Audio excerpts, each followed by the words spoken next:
Hello, everyone. This is Tanasha Allwood, and welcome back to the Grateful Wounds podcast.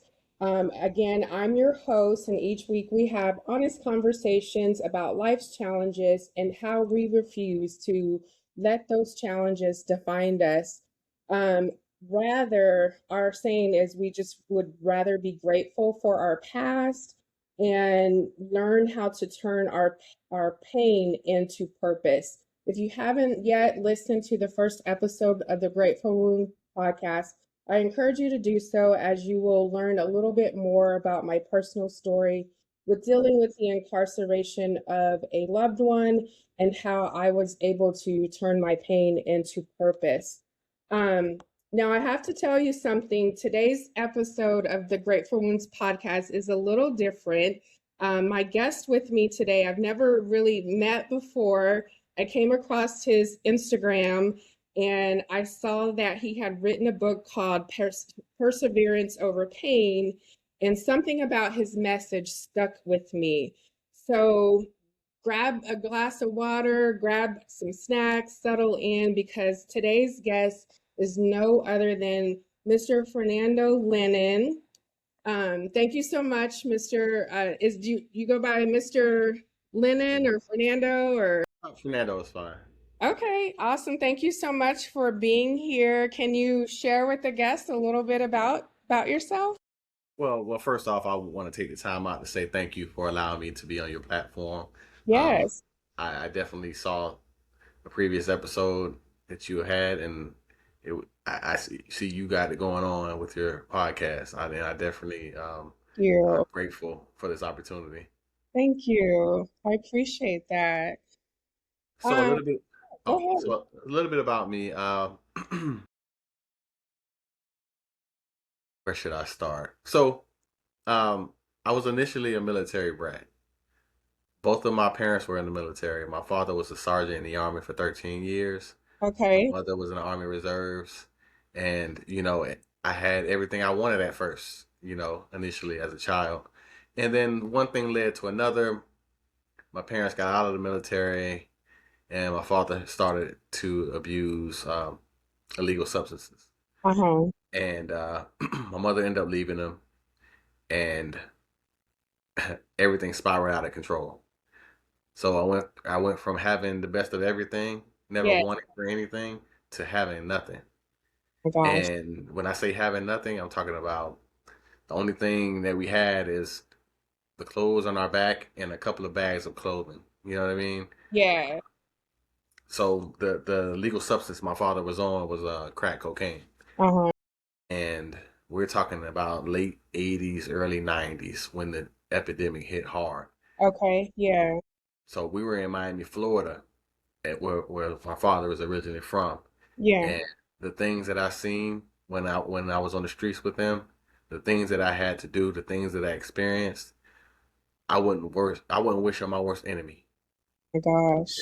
It was that bad. That bad. So um I was motivated to go to school every day, and we're talking, so this is a range of time from third grade to eighth grade. Okay. So I was still motivated to go to school. That free breakfast and free lunch, that was like a pot of gold, Right. go Yeah. early in the morning, get the breakfast, and then go throughout the course of the day. And then once lunchtime came, Mm-hmm. I ate lunch, and I was good. You know what I mean? So at the end of school,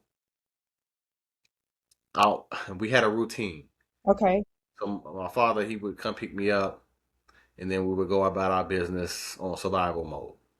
So my only time of solace was basically during the hours of school. Okay. Because once I got out of school, it Yeah. was, you got to get it how you live. You got to figure it out. And Right. then, go to sleep at night, wherever we were sleeping at the time. Sometimes we would sleep outside behind this local flea market in this area called Carroll City. They call Okay. it Miami Gardens now, but if you're from It's, the area, if you know, you know. yeah. So oftentimes my father would find ways to get money. For the most part, the money would go towards supporting his habit, Uh-huh. and then other times he would keep, a few dollars so we can go to a motel, one of the seedy motels down in the area that they call Liberty City. Okay. So Liberty City is one of the roughest areas in the Miami area back then. So, I would see a lot of things going on, a lot of violence, a lot of drug transactions, Okay. sitting there watching my father use an illegal substance, like literally in front of me. Another year? So Oh, that stuff is traumatizing, yes. not Yes. only losing one of your loved ones due to a separation and Mm-hmm. not seeing them for a long period of time, but also witnessing your hero, your supposed hero, going from a military superstar Yeah. to someone that's smoking crack. And it was a lot to deal with. I faced a lot of ridicule because I wore some of the same clothes all the time. Mm-hmm. I had a bladder problem, so late night I would soil myself because it was a lot. Like Yeah. hearing things going on. Like you're in this box and you're trying to sleep and you're trying to get rest, but you can't because you don't know what's going on outside of that immediate area that you're in. So you're Okay. nervous, you're scared. But as the years went by, it Uh-huh. became routine. Oh, so you got used to it. You get used to it. But my bladder didn't. Yeah. You know what I mean? So Yeah. so I would have to go through that, as far as like washing up, like showers were few few showers. Only time I got a chance to take a shower is when we did get a chance to go to the motel that I mentioned before. Uh-huh. But for the most part, my showering consists of something called bird baths. I'm not sure if you know what a bird bath is, but you I've go in the heard of the term. yeah, you go in the public bathroom. You go in the stall. You get a Yeah. paper towel. Put soap on the paper towel, water. Yeah. Get another piece of paper towel, you rub it together until it becomes like a foamy like substance. And Uh-huh. then you just quickly do what you got to do and make sure you do it in a quick manner where is if somebody was to come into the bathroom, Mm-hmm. you wouldn't get caught. You know what I mean? And, Gotcha. and my father showed me that. My father showed me how to survive. He still had those military instincts, Uh-huh. even though he was strung out majority of the time.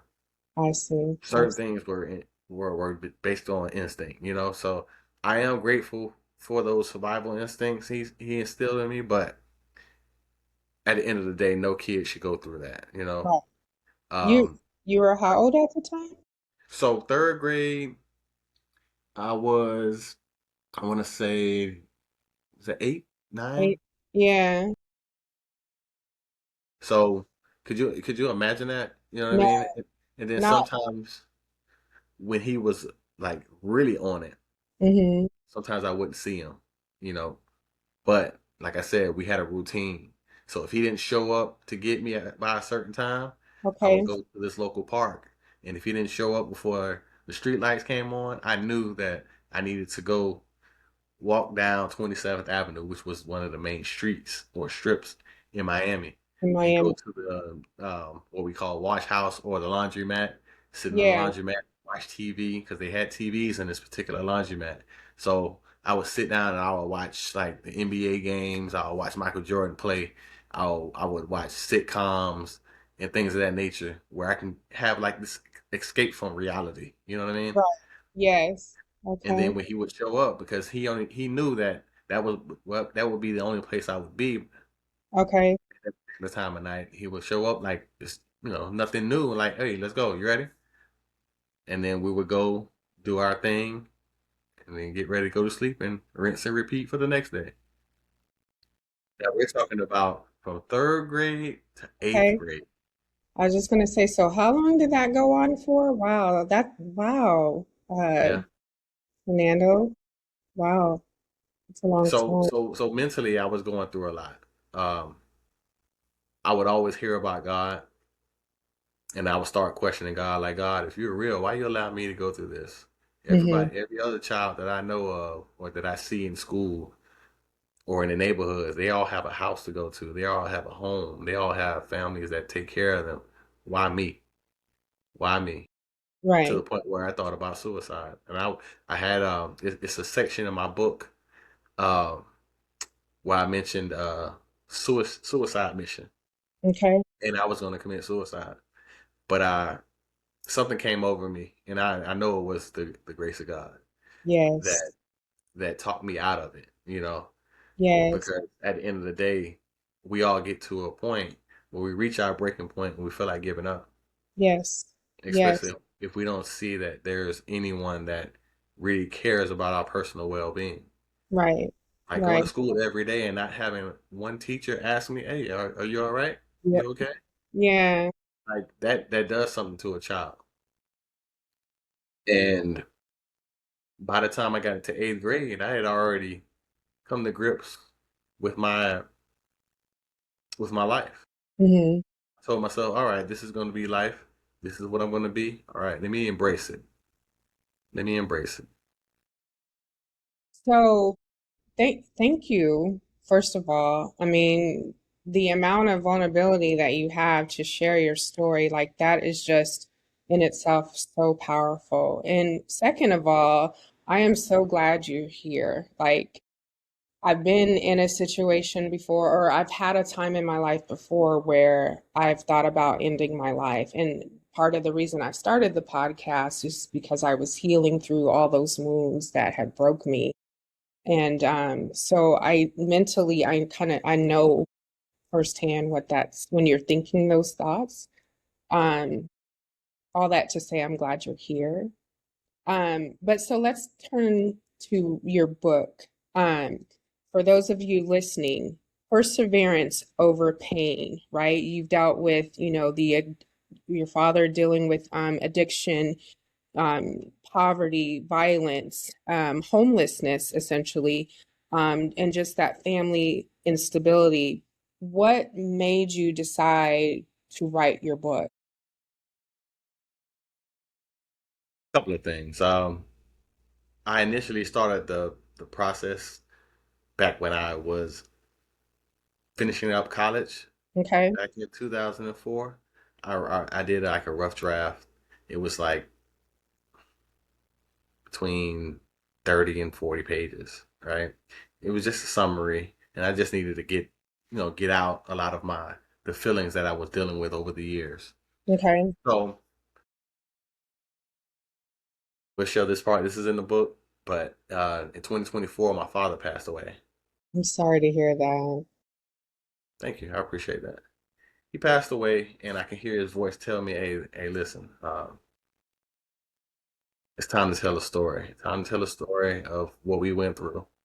It's time to go out there and do what needs to be done because your story can help someone." Yes. And we all go through something. We all have been through something. We all will go through something, and a Right. lot of us are going through something currently. And the fact of the matter is, there's a lot of us that they can't see the light at the end of the tunnel.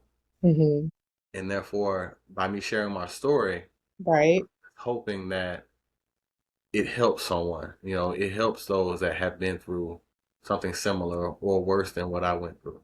Yes. I hope it helps those by giving an encouraging story of Hmm. not only troublesome times, but a story of redemption. Yes. Because my father, once he got clean, his first year of being clean from drug use was 1996. 96. Okay. He remained sober from drug use from 96 all the way until 2024. Oh, oh wow. Wow. And he Wow. and he did it in unconventional means. Hmm. Most of the time, they tell you that you got to go to NA meetings and you got to be consistent with it, and you can't let up and you can't miss a meeting and this and that and the other. And my dad, he's the type of man that, hey, you can't tell me what to do. I'm going to do things on my terms. Okay. So, Okay. and I remember going with him to this little chip ceremony where they give you a chip that says the NA chip that Yeah. celebrates 1 year of being clean. Yeah. After he got that chip, he gave it to me, and he Okay. told me, "Hey, listen, I'm done with these meetings. I can't come to these depressing meetings and people saying, 'Hi, I'm such and such, and I'm an addict.' Because at the end of the day, I'm not an addict anymore. I Okay. was." He said, "I was when I was effing up, Yeah. but that's the old me." And I looked at him, And I knew he was serious because my dad is the type, if he's gonna tell you he's gonna do something, he's He's gonna do yeah, it. he's gonna do it. If he's gonna tell you he's not gonna do something, he's definitely not gonna do it. He's that stubborn and that prideful. So when he told me that, I knew he meant business. I knew Yes. he meant business, and he stayed clean. Stayed clean. Look at God. Wow, that in itself is just powerful to share, you know? Wow. I'm like blown away by your story. What do you believe was the thing that kept you going like during your hardest, darkest season as you were going through this? What was it that kept you going? It's this fighter spirit that resonates in my family. Yeah. It's generational too. Okay. When I sit back and think of it, it's like wow, like the people in my family, they don't give up. They fight until they can't fight anymore. Hmm. But I know what kept me safe throughout those years of being homeless was God. Was God. God Yeah. had his hand on me because at the end of the day, I'm not supposed to be here sound mind, sound body, and clear thought. Yeah. According to society standards, I'm supposed to be dead or in jail or in a psych ward somewhere Yeah. based off of the things that I've experienced. And there was nothing but the grace of God that kept me safe. Yes. There were a lot of situations in my book that people that want to check it out are going to Yes. see, and they're going to read, and they're going to say, "Wow, Wow. really?" Yeah. Because I was very detailed and vivid in the descriptions of the circumstances that I was in, Okay. and for the most part, after a few pages, Hmm. in the feedback that I've received, a lot of people are telling me, "Hey, I had to put the book down for a second. It Oh was my, that deep." that was that deep. Yeah. Yeah. Wow. And I chose to be transparent because not many of us will sit there and be an open book. Hmm. But at the end of the day, that's a small sacrifice if I can help someone. And I Why do was you go ahead? no, I'm sorry. no, go ahead, go ahead. Why do you think most of us will kind of shy away from that transparency? Because we're concerned with the perception. We're Yes. concerned with being judged. I Judged. don't Yeah. care about being judged. I don't care about people's perception of me. Because at the end of the day, until you walk the mile in someone else's shoes, you Hmm. can't tell someone how they're supposed to carry things, you know? Yes. And a form of therapy for me Yeah. is telling my story. I love it. So when someone asks me to come out to share my story or provide some motivational speaking, I'm with it. Yeah. I'm with it because at the end of the day, like I said, according to society standards, I'm not supposed to be here anyway. So Hmm. anything I do is a bonus. So that's why I try to do whatever is within my power in order to make an impact. Um, um, let's see. What as you again think about your journey and where you are today, what are you like most grateful for? You've got this powerful story and all the things you've been through, but if you can narrow it down, you know, what are you out of all of it, what are you most grateful for? I'm most grateful for the opportunity to experience everything I've experienced and Mm-hmm. not let it break me. Yes. Because many people said even when I was a kid that I was supposed to end up or I was going to end up like my father. Okay. People within my community that figured what was going on but had no idea the Yeah. extent of everything would say little things to some of my peers in the neighborhood that my grandmother's house was located. They would say things like, "Oh, we heard such and such say that you're gonna end up on drugs like your dad one day, or you're never gonna amount to anything." And I use that as fuel. Yeah. I use that as motivation to keep pushing. Okay. Because at the end of the day, I was like, you know what? These people don't even know what's going on. What's going on? They see me in this neighborhood and they think everything is all good. But then when those street lights come on, when it's time to get where you need to go, Yeah. they have no idea what's going on. Yeah. Like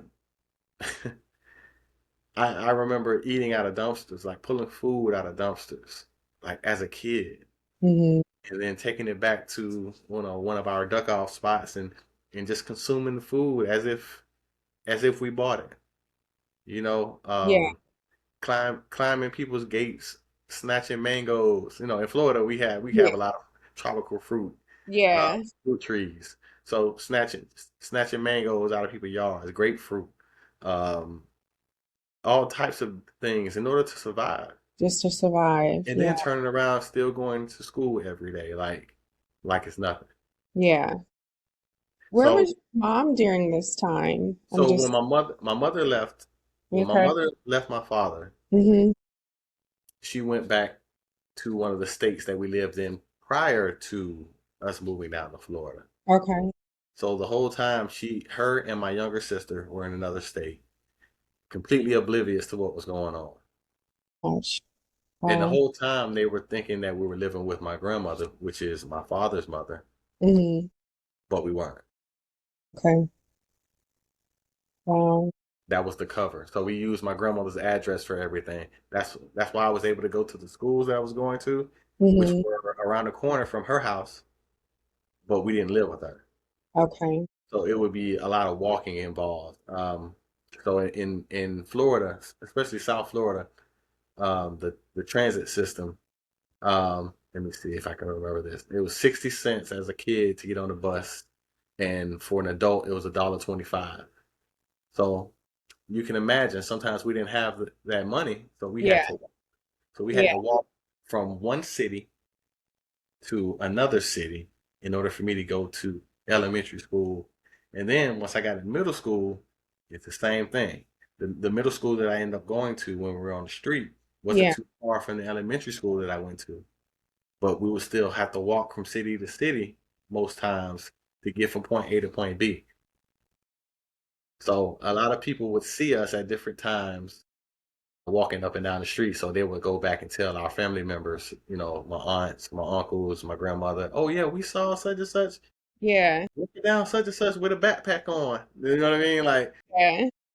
but they would never say anything to me. Like we would go to my grandmother's house often, especially for like holidays to get Okay. something to eat, hang out for a minute, and then once it got dark, it's time to go. They would never ask me anything. They never asked me anything. And then in hindsight, thinking about it as an adult, it's like, wow, like y'all heard rumors. Why didn't you all intervene? You know? Hmm. So, which brings me to the next question. Talk to us a little bit about like forgiveness, because at some point in your life, with all that you've been through, and like even with family not intervening and maybe they knew but didn't say anything, and then up until 2024 when your dad passed away, like at some point you had to forgive. So, talk to us a little bit about forgiveness. Like, what did that look like for you? So with my father, it wasn't hard to forgive. Okay. As a matter of fact, that first year he got clean in 1996, I had already forgiven him for everything. I had already Wow. forgiven. In my mind, I had already forgiven him because, you know, Yeah. like he used to tell me, hey, it wasn't me, it was the drugs. Okay. But I would, I was young, but I was street smart. And I Okay. was able to put things together. When when the audience checks out my book, they'll see exactly what I'm talking about. Yeah. I had a different type of mindset as a child. Okay. Okay. I had a lot of common sense. I was able to put two and two together a lot. There were a lot of circumstances and situations that I was exposed to that I was able to make sense of at an early age.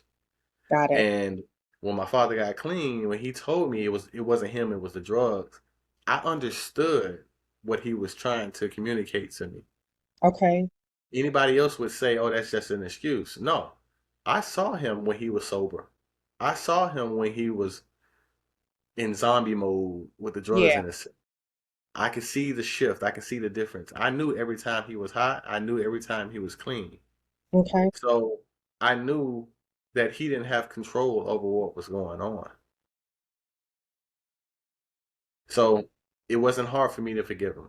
Forgive them. It wasn't Yeah. hard at all. Now my family members, I Yeah. didn't hold a grudge against my family Okay. because when we were on the street, I didn't have time to even sit there and think about, hey, why not? Why didn't anybody intervene? I didn't have time Yeah. for that. I had to Okay. survive. Survive. Yeah. And Okay. and I'm not sure if you're familiar with Miami, I've but been there a couple times, like to South Beach, but oh not yeah. All yeah. right, so let me educate you on that. So Education. so to the Miamians Mm-hmm. or from the Miamians, my South Beach isn't considered Miami. Oh, it's not. Not at all. Oh, okay. Not at all. South Beach is South Beach. Got Once it. you cross that bridge Mm-hmm. from South Beach and you go into the real Miami, that's Yeah. totally different. Oh, It's totally different. gotcha. So, and you're in LA, right? Yeah. So you have Beverly Hills, right? Yeah. But then you have like Compton and Watts, right? Watts. Yes. So as you know, if you go to Watts and you're not from that area Right. and you're representing yourself in a way that's not That's conducive to that style of living, if exactly. you catch my Yeah. drift, I got it. you know the Yeah. trouble that comes behind that, right? Yes. In Yes. Miami at that time, it was something similar. Got it. Wow. And you would never know, you That's why know? they call Miami they call Miami Magic City, right? Yeah. Because it's a trick to your eyes. You think it's like, ooh, glitz and glamour, but Yeah. then you go down the wrong avenue or you go down the wrong street or the wrong neighborhood. Yeah. And Now it now you're a potential victim. gotcha. And I Wow. didn't I didn't have time to sit back and reflect on what was taking place. I just had to survive in the moment Mm-hmm. because my dad taught me that, hey, if you don't have your head on a swivel and if you out here playing around and you're not focused on surviving, you can Yeah. become a victim. I'm a victim. Wow. This is so powerful, right? And I thank you so much for just sharing all that you have shared. I want to just two more questions. First of all, I want to know where can we find your book? So my book is available on all major platforms, Mm-hmm. on Amazon, Barnes and Noble, Walmart, Books a Million, um, Ingram Spark. If you just Mm-hmm. type in the title of my book, Perseverance Over Pain, A Survivor Yes. Study. Okay. I'm sorry, a survival survival study. A survival story by Yeah. F. Lennon.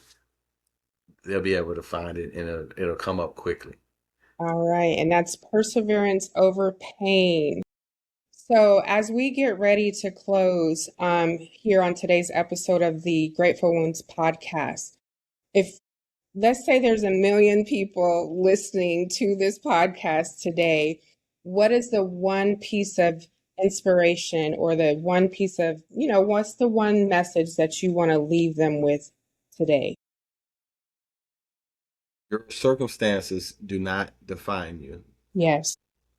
The things that you've been through in life, they can break you if you let it. Mm-hmm. Use your story, use your trauma as fuel to change the world. Yes. Because at the end of the day, we all go through what we go through, and sometimes we don't go through it for us. Sometimes we go through what we go through for those that come behind us. Yeah. Wow. Thank you so much, Fernando, for being here on today's episode of the Grateful Wounds podcast. Again, I'm Tanasha Allwood. I'm the host of Grateful Wounds podcast, and I just want you to know, remember, just like Fernando said, your circumstances don't define you. You own your own future. It's your story, and it may not be for you. So just embrace everything that you're going through and remember to count it all joy, for you are loved, you are valued, you are seen, and always remember that you are not alone. Thank you so much for listening to this episode of the Grateful Wounds podcast. All right.